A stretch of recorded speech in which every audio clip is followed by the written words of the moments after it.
Travel. Travel changes people's lives. Welcome to the Global Travel Channel podcast show. I'm your host, Mark Philpott. And on this show, I talk to people all across the world about their incredible travel experiences, from kayaking in Antarctica to sailing around Great Britain in a dinghy. Yes, someone's actually done that, and they've been on this show before. If you're a regular listener, welcome back. It's great to have you here. If you are a first-timer, welcome. It's great that you're here. I'm pleased that you found us. Let me know how you did. I'm always intrigued to find out how people come across the show. Today's episode, we're going to be talking to an Australian lady who 10 years ago went to Africa, fell in love not only with the country of Uganda, but also the young people, and she wanted to do something to make a difference in the world, so she started her own NGO. We're going to hear all about that story today as we welcome Annabelle Chauncy to the Global Travel Channel podcast show.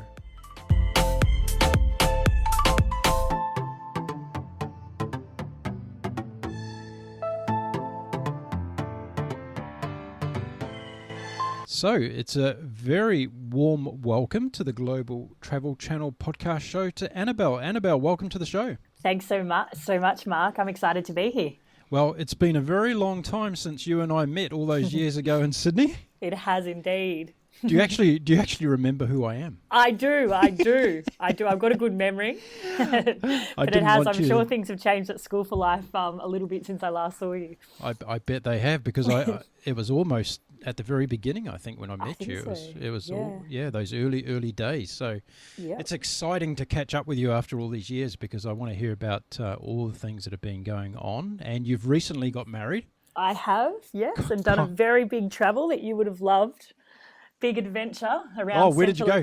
We backpacked through Central and South America for 7 weeks, which was just unreal. Brilliant. Well, I better have you back on the show to talk about it. I know, right? Anytime. I loved it. It was so cool. Oh, fantastic. Yeah, that part of the world is becoming so popular now. Like I've come across so many guests that are off to Central and South America, and a lot of people living over there who are digital nomads and doing their thing from their laptops and all that sort of stuff. So fantastic. Well, listen, it was cool. Very cool. I'd highly recommend it. Well, I tell you what, I will have you back to talk about that, because I think it'll be really, really good. Now, I always give my guests the opportunity to dedicate the particular episode they're on to someone special in their life. So who would you like to dedicate this one to? Oh, well, it has to be to my new husband, Mark.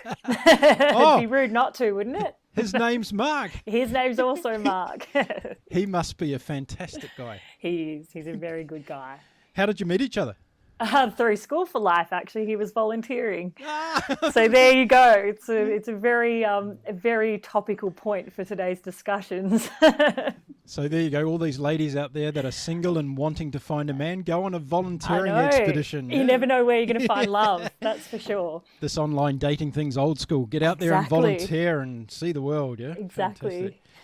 Well, we're going to be talking a lot today about your journey, your organisation, School for Life, and a lot about the NGO space, because just recently, and I was telling you off air that I had another episode here where we talked about volunteering, and I had a round table group on the show, and it got really interesting because I started it off as a debate, and we were talking about whether one team thought it was a good idea that people go off volunteering around the world, and the other team for the negative. But we actually ended up, I guess, agreeing and disagreeing on a lot of stuff related to the whole volunteering space and the NGO world. So I thought it'd be great to have you on the show today as a founder of an NGO and somebody that's gone overseas to start up an NGO.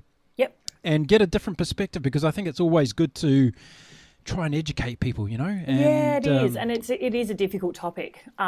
You know, it has some sort of ethical and moral challenges attached to it, but also, you know, I certainly wouldn't have ended up where I am today if I didn't go and volunteer for 3 months when I was 20 years old. So it does have its merit. Well, let's start there. Let's go back and wind the clock back to your earlier days. And do you remember your first ever overseas travel experience? Oh, must have been when I was about 9 years old. Mum and Dad, we went on a big sort of National Lampoon's family vacation to Europe with my grandma and my brothers. And that was awesome. It was so cool. But it's a little bit hazy in my memory now. But we did sort of lots of museums and beautiful travel, and it was an amazing experience. And I think it instilled in me definitely a love for travel and a passion to kind of explore the world. I'm going to have to get Chevy Chase on this show because for my last three guests have mentioned that movie as part of their first travel experience. Yeah. How funny is that? Luckily, we didn't have to strap Grandma on the roof. So even though you're really young, did you come back from that experience and kind of have the appetite to go travelling again? Did it set a precedent? Yeah. Absolutely, and it's a good bonding experience for families as well. You take yourself outside your comfort zone and you go and you experience beautiful new things together and you create memories. And I've certainly am the biggest believer that life's much more about experience than it is about material possessions. So I think that definitely kind of set the tone for what my life was going to become. I guess it could have gone both ways. It could have been a great bonding experience, or it could have been a bomb for the family to Don't get me wrong, there were a few blow-ups. But if there weren't any, you'd be wondering why. What do you think is the most common kind of stress level for a family to travel together? Oh, we had a few funny moments. I mean, the heater broke down. We were in Europe in the middle of winter, and the heater broke down in the car. So Mum's trying to get the ice off the windshield while Dad's driving on the wrong side of the road around these roundabouts in Naples. And I remember just going round and round this roundabout about 10 times because we didn't know which exit to take. Mum and Dad are screaming at each other. Mum's trying to keep the ice off the windshield. Dad's got no idea how he's going and where he's going. And obviously in those days there was no GPS on mobile phones. So, we're trying to read these maps and, it just under pressure, I suppose. And the other thing was as well was it was a time where there wasn't the internet to kind of Google what place you were going to go to next, or look at hotels, or have booking.com ratings or Airbnb or anything like that. So you're turning up to hotels that are kind of on the recommendation of a travel agent, which of course carries some risk. And I remember turning up to this place on Christmas Eve and Mum just broke down in tears because it was absolutely disgusting. And of course it was so difficult to find anywhere else to stay on Christmas Eve, and Mum's just bawling her eyes out. And as a 9-year-old child you remember that because you don't want to see your mum upset, and you rarely see your mum cry. So I'm seeing Mum absolutely devastated about this hotel that we're staying in, and then they're trying to find another place for us to stay in that wasn't so filthy. And ended up working out. But it's those sorts of things that you just take for granted these days because we're so lucky with ratings and the internet and being able to Google things and, read reviews on what sort of experience you're going to have before you book accommodation. Did everybody end up staying in the same hotel that night? We did, but I'm pretty sure I'm pretty sure there were 6 of us in one family room, Granny and us 3 kids and Mum and Dad. But it was, all those experiences are the ones that, they help you grow. You grow when you're uncomfortable. Yeah, absolutely. I was going to ask you, whose idea was it to travel to Europe in the middle of winter? Definitely Dad's. Definitely Dad's. He's a sucker for punishment. Hey, listen, are you a podcast fan? Do you listen to a lot of podcasts? I listen to bits and pieces. I love doing it, particularly when I'm I travel a lot, as you can imagine. So I'm in Uganda very frequently, which is a 26-hour trip from Australia. So I do love to listen to podcasts when I'm in the air because I feel like it's finally some time where I'm not disrupted. But during the week, I do tend to get quite busy. So I'm kind of reading top line news and trying to digest as much information as I can. But I just love podcasts. I think they're so informative. It's amazing. Yeah, it is. And you can find anything it's a bit like YouTube, but the audio version, you can find anything you want as far as topics go on podcasts. Exactly. And you can just get, even as a podcast host, I get lost in all these other podcasts I listen to and forget about my own show sometimes because I'm so absorbed into all these other things. But it's so great. Yeah, I mean, it's such an amazing medium. Yeah. I just really enjoy the diversity. I love the TED. They kind of do a daily talk, and it can be between kind of 6 minutes, to kind of 20 minutes. But that one's great because it's so diverse in its topics as well. Yeah, brilliant. Well, that's good. It's good that you're a podcast fan. We need more people out there listening to podcasts. Absolutely, I agree. Now, why don't we start off by getting to share your story about travelling overseas to do good? And From what I know, it started actually in Kenya. So do you want to go back to those days and tell us how that all got going? Yeah, so I was studying to be a lawyer at Sydney Uni, and I was 20 years old, and I'd finished the arts component of my degree. It was a 5-year double degree, arts law, and I was just really struggling with how I was going to put my skills into practice in a way that I could feel fulfilled. I was working a couple of days in a law firm doing immigration and defamation law. And to be frank, I just wasn't passionate about what I was learning and what I was doing. I just really couldn't see how I was going to actually be able to use my law degree to do something that was meaningful for me. I'd come from a very strong service base in my high school. We had a school which really was 50% based on academic achievement and 50% based on service and giving back. And that service culture really instilled in me something that drove me. I just loved it. I loved giving back. So I decided to put my uni degree on hold for 6 months. And I did what kind of any 20-year-old would do. I started Googling volunteering trips anywhere, really, away from Sydney. And I found an organisation called World Youth International, which is a South Australian-based organisation. And they were offering trips to Kenya for 3 months to 6 months to a year. So I signed up to do that with a girlfriend of mine who I'd gone to school with. We signed up to 3 months, and we started sort of to fundraise so that we could get some materials to take over. We'd signed up to teach kids English over there, which definitely I'm not a teacher. So I didn't have the qualifications or the skills, but I just wanted to roll my sleeves up and do something to make a difference. So I arrived in Kenya very naive. I had never really travelled overseas by myself. I'd been kind of to Thailand with some girlfriends and things like that, but never been to Africa. And arrived kind of 5'2", blonde hair, blue-eyed girl with basically no idea about what I was doing. But when I turned up, I was just blown away by the energy of Africa. You know, I think when we think about Africa, we always think about the negatives. Think about poverty, disease, war, all the hardships. But what I'd experienced was a place that was actually full of so much hope and ambition. And I was really, really addicted to the beauty of Africa and the warmth of the people and the sense of community over there. But halfway through that trip, Kenya went to election, and it was a tumultuous election in 2007. And unfortunately, Kenya erupted into civil war. So here I was with my friend, kind of looking around going, oh my gosh, what are we going to do? And it got to a certain point where there wasn't a choice for us. We were evacuated across the border into Uganda. So that was pretty terrifying. I obviously never experienced anything like that before. We were woken up at 3 a.m., had to sit on the floor of a ute and kind of avoid these roadblocks and bricks being thrown at the car, and there were fires, and it was pretty terrifying, to be honest. But when I found myself in Uganda, the organisation that I was volunteering with didn't have any services over there. So, and it wasn't safe for us to go back to Kenya. So we essentially had terminated our contracts with that organisation, and we were faced with a choice. Do we kind of give up and go home, or do we find some work to do over in Uganda? And I wasn't ready to go home. I loved Africa. I'd put my uni degree on hold, you know, was there to help.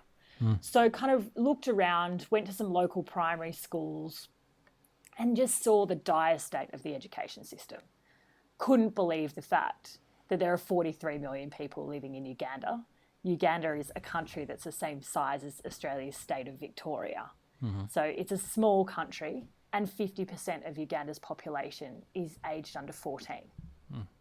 But then to add insult to injury, only 56% of children complete primary school.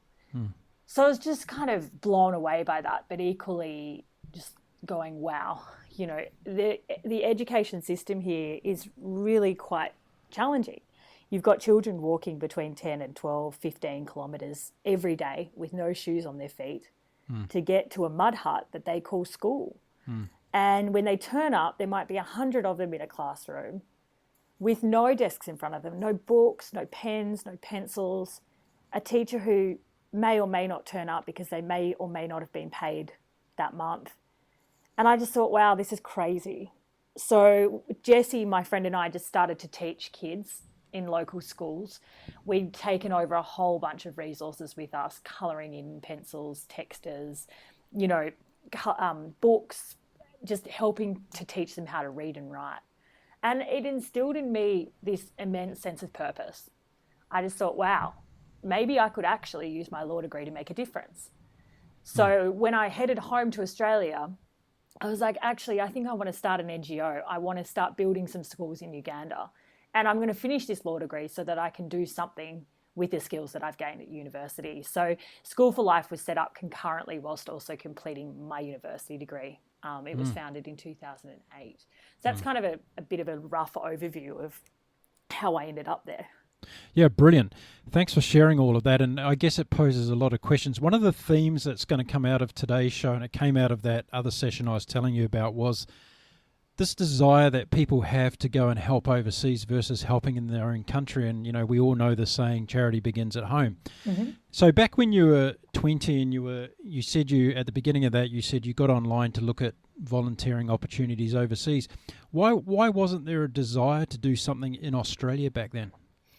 Good question. I think it was just a desire to travel. And for me, it was also just an experience. I wanted to kind of go and explore the world. I think, you know, a lot of young people in their kind of early 20s have the same feeling. And I hadn't taken a gap year. I didn't take any time off between school and university. So I think it was sort of my time to go and do that sort of gap year that was obviously in Africa, not in Europe.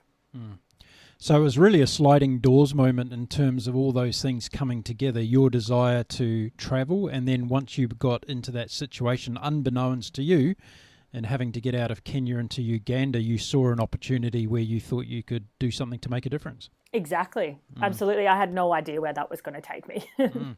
So you came back to Australia, and I guess you had a very strong vision of what you wanted to do. What was the initial vision in terms of, I want to start an NGO, but what did you want to achieve?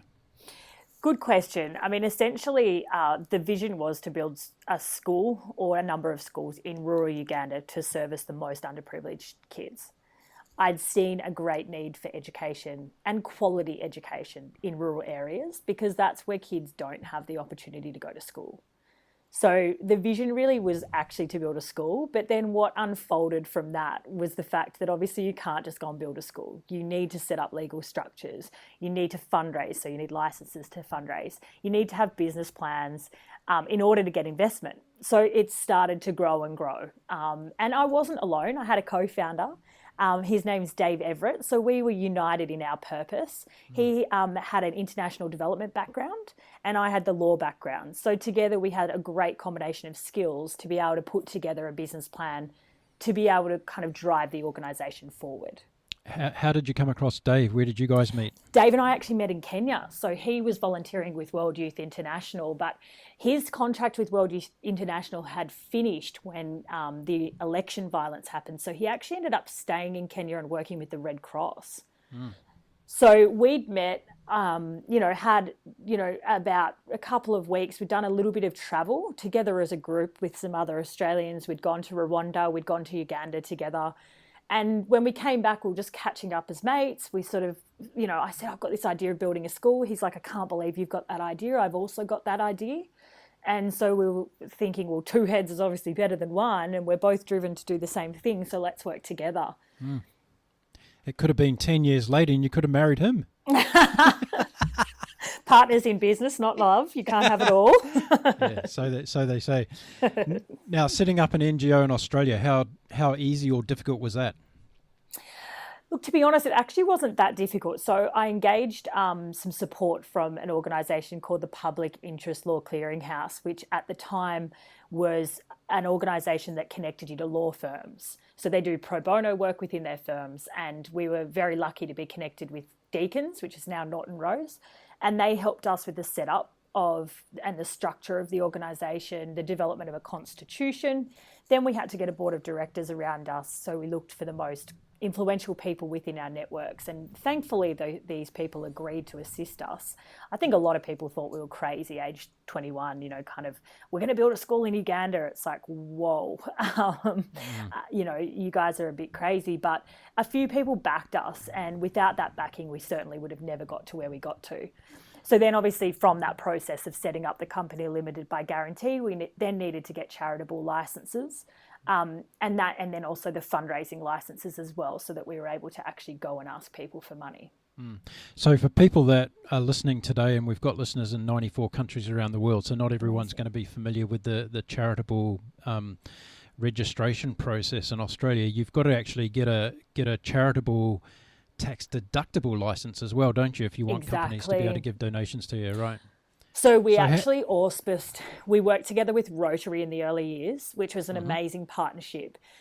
Because of the fact that you do have to have a track record in order to get tax deductibility in Australia, and particularly when you're operating in the international space, it was very difficult for us to get it off our own bat without any field progress. So we went and pitched to Rotary, and kindly they agreed to take us under their umbrella. So for the first, I think, 5 years, Rotary actually accepted the donations on School for Life's behalf. Oh, right. Okay. I'm glad you mentioned Rotary because they don't always get the publicity they deserve for doing things around the world in the good space. And incredible organisation. Let's face it, without them, you might not have got going as you did. So it's a good opportunity to give Rotary around the world a bit of a plug because they do amazing work. And there's a lot of people in the more senior generation too who spend a lot of time and a lot of dedication. They have a lot of love to do good in the world. And, they're out there doing things every day, whether it be fundraising or actually working on projects. So a big tick in the box for Rotary today, yeah? Definitely, and the work that they're doing, particularly around polio, is just amazing. They do so much disaster relief with their shelter boxes. They've got incredible international operations, but their work with polio has been particularly remarkable over the last, sort of decade or more, really. They're doing incredible stuff. It also helps when you get millions of dollars from Bill Gates to help you out. And Dick Smith, I think, as well, to be honest. Incredible philanthropist. So getting back to that narky question again about, doing charity at home, these people that you contacted in the early days and you told them that you were going to do this in Uganda, did you get that question asked to you, why don't you do something in Australia? Yep, and I have received that question at least once a week for the last 12 years of my life. So it's an ongoing question, and I completely understand. I agree to some extent that, of course, we have problems in our own backyard. But I suppose from my perspective, I saw a huge need and a gap in the education space in Uganda. And for me, there's a difference perhaps in the level of poverty. Most children wouldn't ever have the opportunity to go to school because there simply isn't a public school system that's supporting the amount of children that need it. And then to add on to that, I suppose that the dollar just goes such a long way over there. So I could see a real bang for buck in the investments that we were going to make. That's an interesting thing to look at, is the currency exchange, because a lot of the places around the world that are developing nations, they have a very poor economic situation when it comes to their currency strength, and therefore anybody going in from a more developed community can actually do exactly that, get a bigger bang for the buck. So that's the actual first time I've heard anybody tell me that as a good business objective of doing it. So I think that makes a lot of sense. Yeah, the other thing is appetite. There's a huge appetite for education, and I didn't want to row against any tidal waves. So what I recognised in the early years was that the kids absolutely want to go to school and their parents want them to go to school. So the mindset was already very positive around education. I knew that we weren't going to be pushing them to do something they didn't already want to do. And if we didn't get the buy-in from the community from the very beginning, it just wouldn't have worked. Yeah, brilliant. Look, I didn't want the show to be all about me asking you questions, so I asked my audience around the world to send me some questions to ask you today, and I'm sure these questions are going to open up the door for further conversation between us.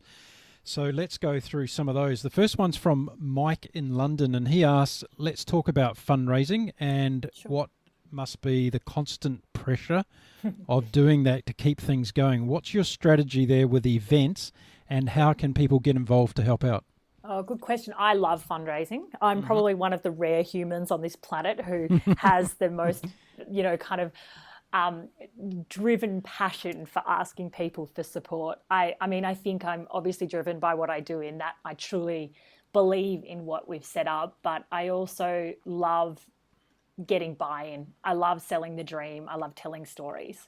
So I think the fundraising has been tricky over the years, primarily because we needed to get some runs on the board. We needed to develop a brand, and we needed to ensure that we were able to deliver on our promises. I think there's a lot of cynicism in the charity space because a lot of people often feel burnt. I contributed to this and it never happened, or, there was corruption, or, I want to see results. So we've always been really careful about communicating back the impact that people's donations are having, big or small, because I think it's so important to keep people connected to the change that they're making. But I mean, look, sorry, go. No, I was just going to ask you if your fundraising strategy is predominantly based in Australia. At the moment, yes, we do get some funding from the US. So we've got US registration, and we're sort of looking to grow that sort of area. But at the moment, I'd say we were kind of 98% Australian donations. Okay, so School for Life is a 501c in America, is it? It is, yes. Okay, brilliant. Okay, next question. And thanks very much, Mike from London, for yours. Peter from Singapore, he asks, have you looked at other models on how you could make this project sustainable long-term, other than by the way of just donations? Absolutely. Also a great question, and something that's top of mind and always has been at the front of the vision for School for Life. So we do a number of things to drive sustainability. We grow the food that we use to feed the kids their 3 meals a day, which is really important in driving down the operational overheads. We have biogas latrine systems, which sounds kind of wacky, but what happens is we use the waste from the students to convert that into gas that we use for cooking on the ground. And we also drive different small businesses within the organisation, so some agricultural initiatives. We've got a tailoring business.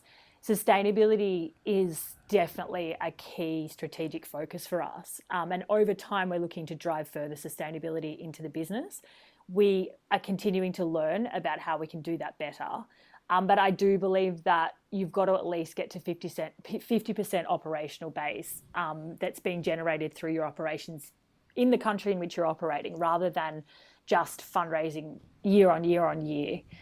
It's really important from the perspective of capacity development as well. So we've got 120 Ugandan staff, and what we do is we upskill them and give them the opportunity to lead. So it's not about Westerners going over and doing it for them. It's about us giving them the skills and capacity that they need to do it for themselves. It can't be sustainable if you don't do that. How big is the block of land where the school is located? We've got 3 schools now and 1,200 students. So we've actually made 4 acquisitions of land, and we own 42 and a half, or I think 45 acres of land now across 2 sites. So when you say we, that School for Life actually owns that property? Yeah, that's correct. And again, that was part of our strategy. Land is an appreciating asset in Uganda, as you can imagine. It is in most countries. So we buy the land that we use to build the schools on, and then we use the land to yield agricultural benefit. Have you started drilling for oil yet? The worst thing that could happen to us would be there'd be oil on it. We definitely don't wish for that. Getting back to Peter's question, I just wanted to add something on this. I've seen a number of NGO projects around the world that are quite similar around school-based activities, and there's a lot of creative things happening in terms of revenue generating social entrepreneur type models out there. Have you considered those sorts of things? Yeah, so what we've realised over time is to sort of stick to knitting when it comes to when we've mission crept in some ways, we haven't been great. So what we've decided is those sort of initiatives we're going to do through partnerships. Work with the people who have kind of tried and failed and got the model right. So rather than trying to do everything ourselves, we're going to reach out and work together with other organisations. So for example, microfinance, it's got a proven track record for helping alleviate poverty, but I don't want School for Life to become a bank.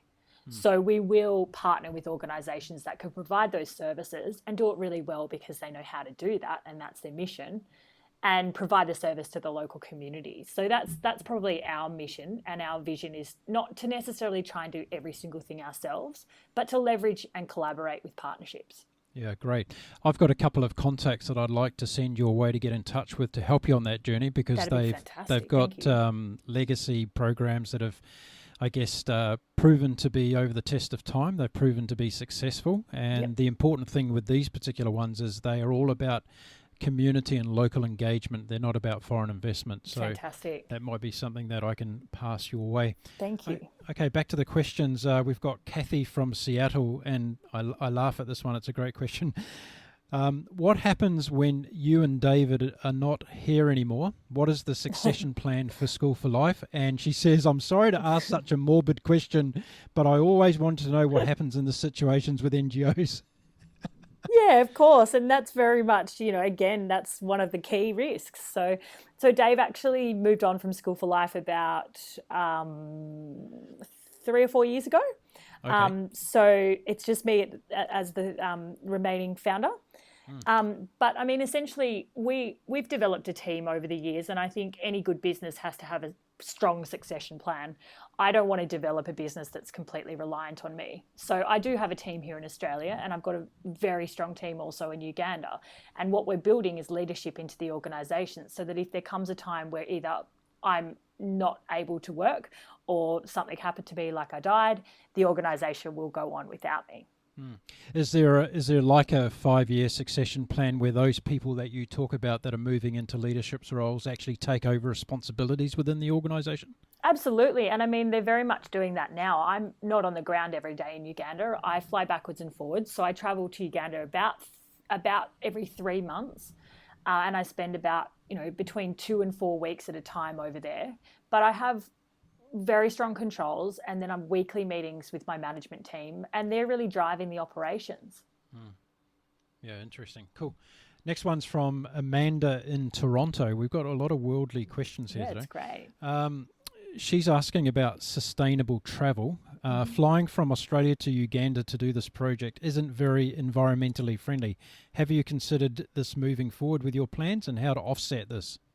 Yeah, good question. I can't say that I have. I understand that definitely it does have a carbon imprint, but unfortunately we are so far away, and there aren't really any other options for getting there at this point. And I'm just thinking off the top of my head here, I haven't pre-programmed this question, but I guess there's opportunities in terms of reducing the amount of travel by increasing the amount of responsibility on the ground in Uganda. I guess that could be one way of Definitely, doing things. definitely. And I mean, that's the key, empowering the local people. And we've got such a strong leadership now. I've got an operations manager, a director of schools, an education specialist, an HR manager. They're really stepping up to the plate and taking control over the operation. So that's really important. Yeah. Okay. Now, this one comes from Dave. He's in Hilton Head in the United States, a beautiful part of the world. And Dave actually prefaces his question saying, I am an accountant, so excuse me for this. No worries, Dave. What transparency practices do you have in place to show how the money you raise is getting used on the project? And I'm also interested to know what percentage is used for your admin and overhead costs. Yeah, good question. So we run on about 15% admin or overheads, which runs the Australian office and allows us to drive accountability for the work that we're doing. We have a lot of controls in place, including, the use of MYOB. For example, we would drip feed the organisation in Uganda. So we put it into one account in US dollars that is held by me and another director, so dual signatory, and then we drip feed, a week at a time for the operations. So they don't have full access to just cash. But then to add on to that is that I've got a CFO here in Australia who oversees every transaction. We do everything electronically now, so we don't run cash, which has been quite tricky in a country where pretty much all transactions are cash. So we won't deal with suppliers who don't do EFTs in Uganda. And that's really important, again, from a tracking perspective. And then we do auditing and spot auditing in order just to make sure that the controls are there. We've got bursars on the ground who do stock keeping management. And then obviously I'm there at least 4 times a year to kind of oversee and make sure that things are going smoothly. Do you have a procurement process in place for all the vendors that you're using? We do. So we have to tender for those. As you can imagine, when you're feeding 1,200 mouths, it's quite a large food bill that we've got every year. But then to add on to that, it's not just food, it's also supplies. So we've got to go through procurement process for tendering for that, and make sure that we, A, get it most competitively, but B, get good quality things, and then also ensure that, our relationships with those suppliers are strong. So we go through tendering processes constantly. I've got my COO over there who's in charge of the procurement process. What percentage of these people that you've named in these roles today are they full-time staff or are they volunteers? How does that work? My Australian team is primarily part-time, but over in Uganda, the whole Ugandan team is full-time, other than the contractors who are the labourers and builders, and that depends on what we're constructing at the time. So we're about to move into a full construction phase for a boarding facility for 600 students.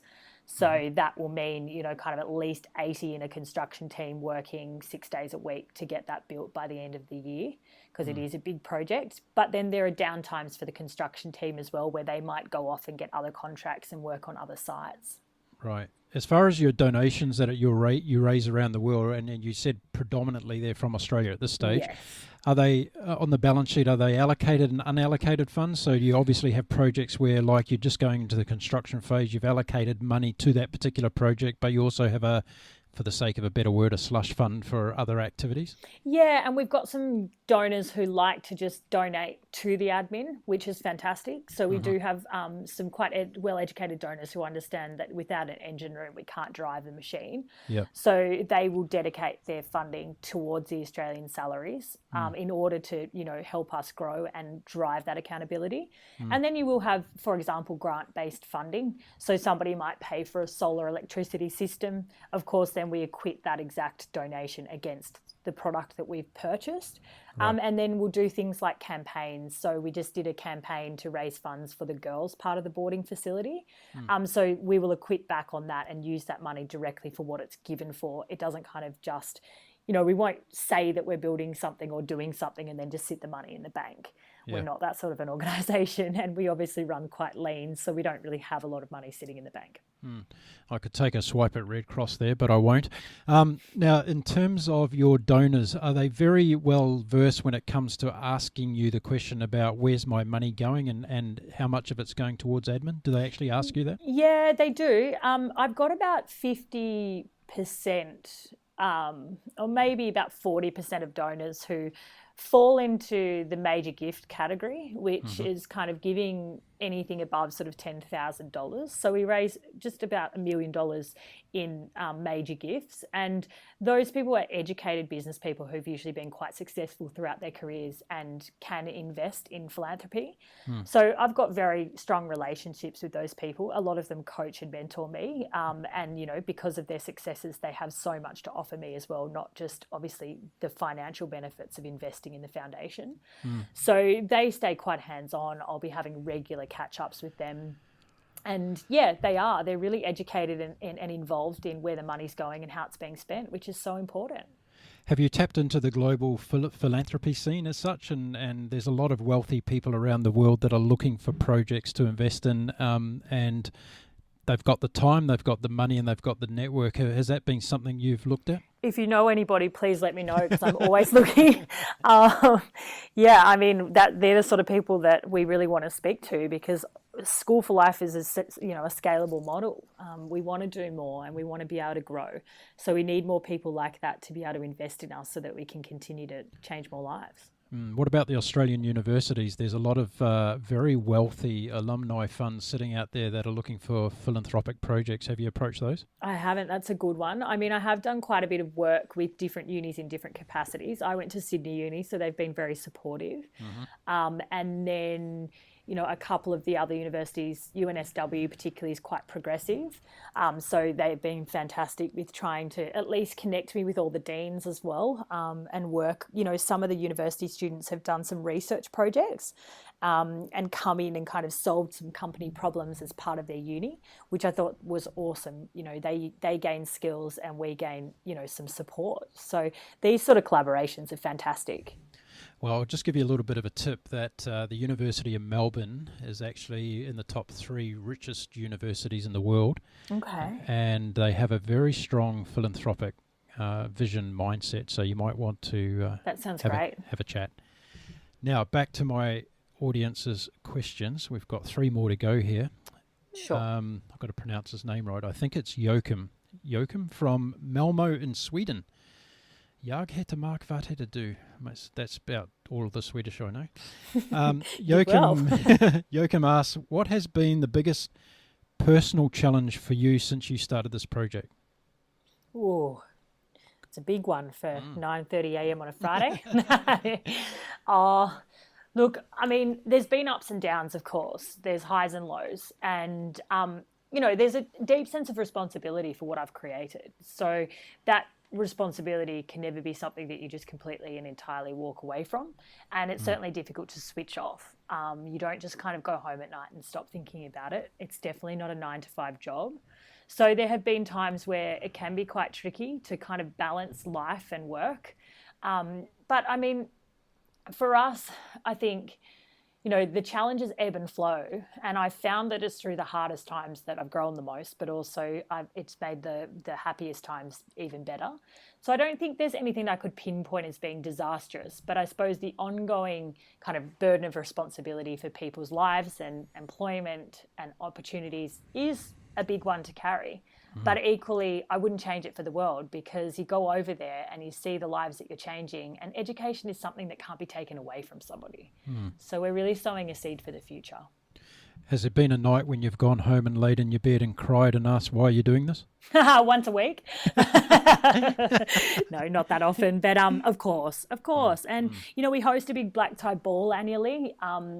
In the early days, I'd never hosted a black tie function. I remember booking the black tie ballroom in the Hilton Hotel in Sydney. And about 3 weeks out, I'd sold 40 tickets and I'd promised them 450.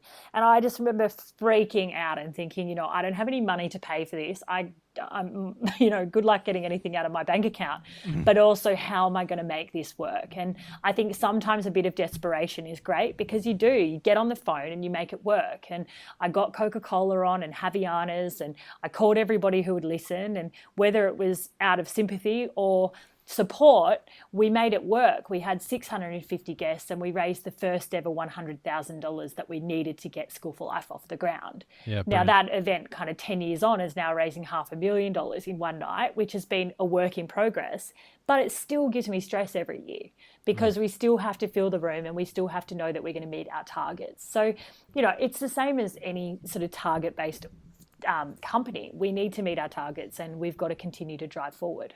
Yeah, brilliant. 2 questions left from my audience. The first one is from Fergus in Adelaide. Now, I hope you're on a tourist visa, Fergus, with that name, mate. I'm suggesting that you might be from somewhere other than Australia.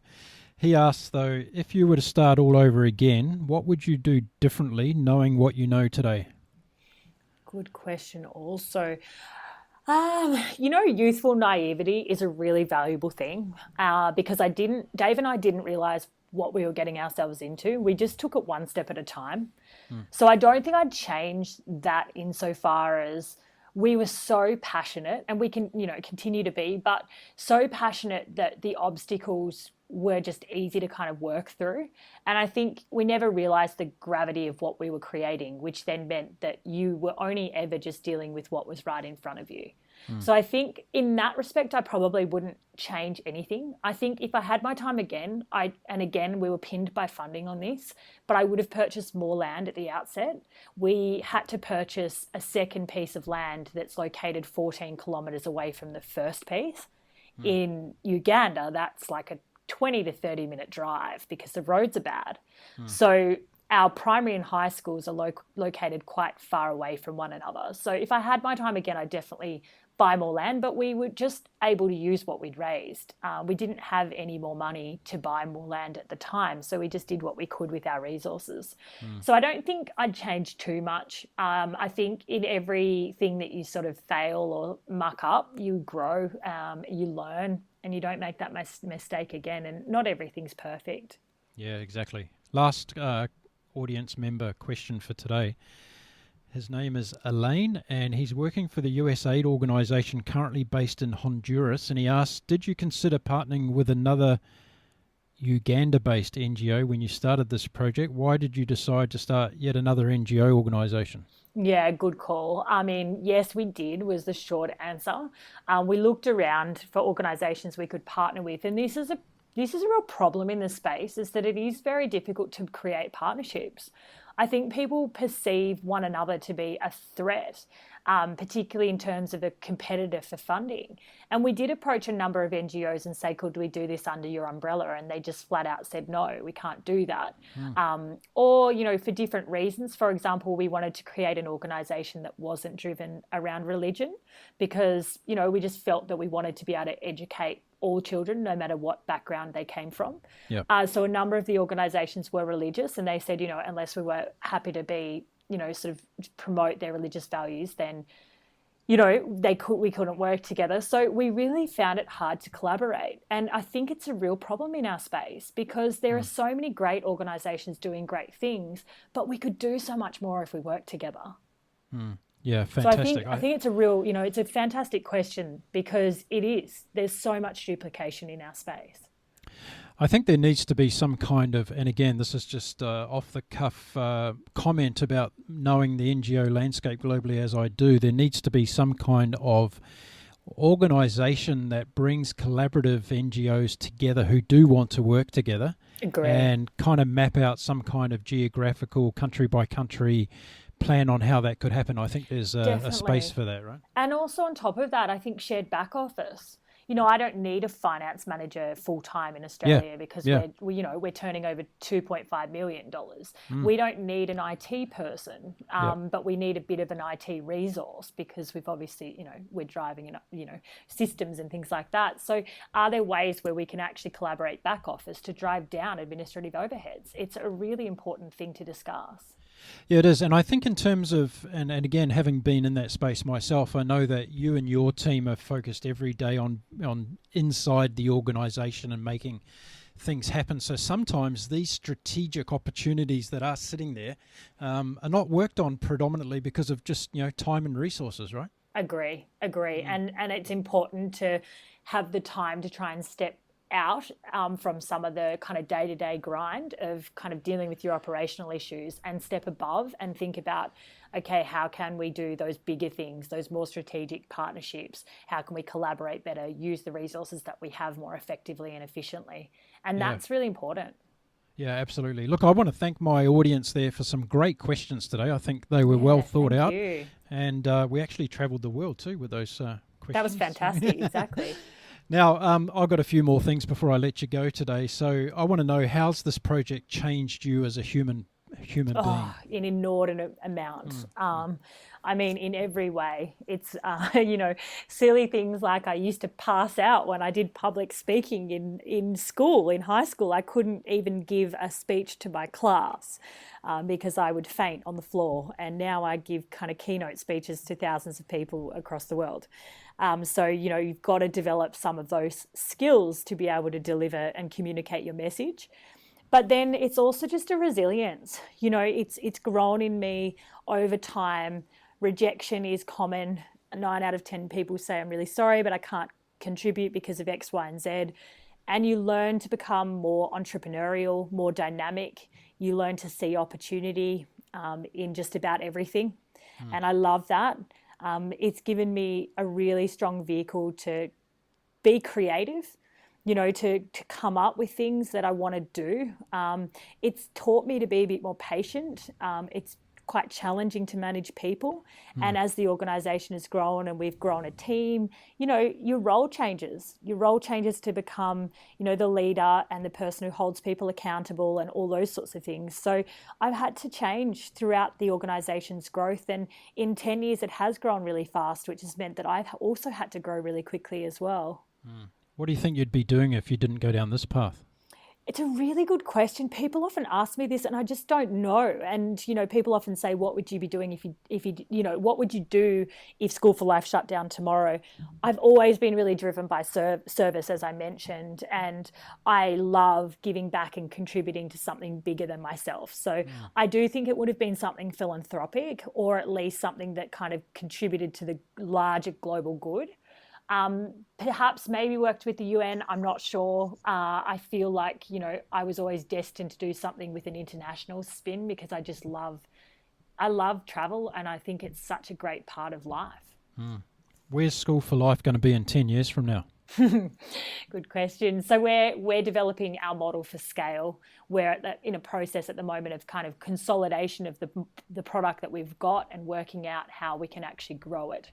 I'd love to be educating 100,000 kids, and that is something that we continue to drive forward towards. But for now, we've got 1,200. I want a quality product. I don't want our kids to be getting out of the School for Life system and not being able to get jobs. I want them to be successful humans. So we're focusing on our mission delivery and the quality of that, and then moving into a scale phase. So I'd love to at least see 10 schools within the next 10 years. Great. How do you think married life will change your journey with this project? Good question, Mark. As I mentioned to you, Mark and I met because he actually volunteered over in Uganda. He was upskilling our foreman. My husband is a builder, and he's run his own business, but also done, a lot of project management over the years. So he really comes from a deep place of understanding. He's really bought into what we do, which I think is just so critical in our relationship because, it's almost the third wheel of our relationship. It's the child that, it's the 1,200 children that we kind of have together. So, I'd like to say that I'm going to be able to continue to travel. If we do have a family, of course, that will sort of settle things down for some time. But at the moment, we'll just continue on as things are. And he's incredibly supportive of the journey, and he's very much a part of it. So that's key, really. Yeah, good. What are your thoughts around the broader NGO landscape as you've seen it and the experiences you've had? I think, look, it's a challenging space. I think we need to collaborate better, communicate better. I think we need to empower local people more. I still see on the ground a lot of, Westerners doing it for the Ugandans. And I think it's really important for us to provide capacity. We've got to get buy-in. From the very beginning, for us, it's always been about enabling the local community to take control and ownership over the programs. And I think organisations could probably do that better. But yeah, I hope for not too much more duplication as well. I think we just need to work together now on delivering outcomes. Is there a lot of jealousy on the ground in Uganda with other villagers who have seen what you've done in that area and they're jealous that you didn't go and do anything with them? I don't know about jealousy so much. I think it's a model, again, that we look to scale and replicate. I think because, Uganda's a very poor country, I don't think people necessarily all know about it. We don't do a lot of PR about what we do in Uganda. Simply because we're already stretched to serve the local community that we have, surrounding us. And, if more people come towards us, it's going to be more and more difficult to fulfill the need. So, no, I don't think jealousy would be the right word. I think it's quite celebrated that there's been a success. Okay, good answer. Now, I also wanted to congratulate you because you are OAM in Australia, which means the Medal of the Order. And it's a great recognition for the work that you've done, but also giving you the inspiration to continue doing what you're doing, I'm sure. Thank you. Yes, absolutely. It was an amazing honour. And, in so many ways, we were blown away because I think we were 27 when we were given that amazing honour. And for me, I went through a period where I thought, I'm not worthy of this yet. I haven't even got halfway through my career. I've got so much more to give. But on the flip side of it, I think it's great as an inspiration to other young people so that they can, see that it is possible to, if you put your mind to something and you work really hard at it, you can achieve whatever you put your mind to. So I would hope that is, does form sort of a role model for others, for other young people to go out there and pursue their dreams and work really hard and get things done. Great place for us to finish up the show today because we've rushed through our time where we could talk for another 2 hours about this. I'm sure we could.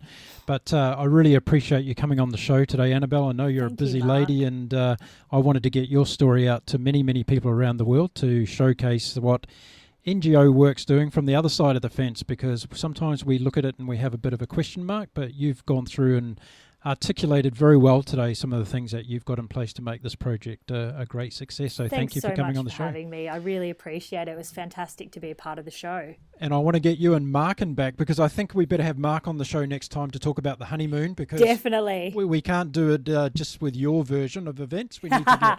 No, we've got some cracking stories for you. You'll really enjoy it. Brilliant. Okay, well, listen, all the best, and we will speak again soon. Thank you so much, Mark. The name of the organisation is School for Life. You can find it online and also in the show notes of this particular podcast. The lady's name is Annabelle Chauncy, and she explained to us today all about the journey associated with her from travelling as a 9-year-old with her parents to Europe, all the way through to present day, being married and running an NGO project from Australia all the way over there in Uganda. I hope you enjoyed that show. If you're looking for more podcasts from the Global Travel Channel, all you have to do is go over to the website at www.globaltravelchannel.com. You'll find all of our previous episodes there. There is over 100 episodes now for you to choose from, and there's some cracking travelling stories, that's for sure. If you want to download them and listen to them at a later stage, you can do so from all of the regular places such as Apple iTunes under the podcast section, Spotify, Stitcher, iHeartRadio, Google Play, and even from our Patreon page. Yes, we have a Patreon page under Global Travel Channel Podcast Show. If you do enjoy this podcast, please tell your friends, family members, or even your work colleagues about it. We'd like to get more and more people around the world listening to the Global Travel Channel Podcast Show. Okay, well, that's it for this particular episode. All that leaves me to say now is that my name is Mark Philpott, and until we meet again, I wish you all a very happy and safe bon voyage.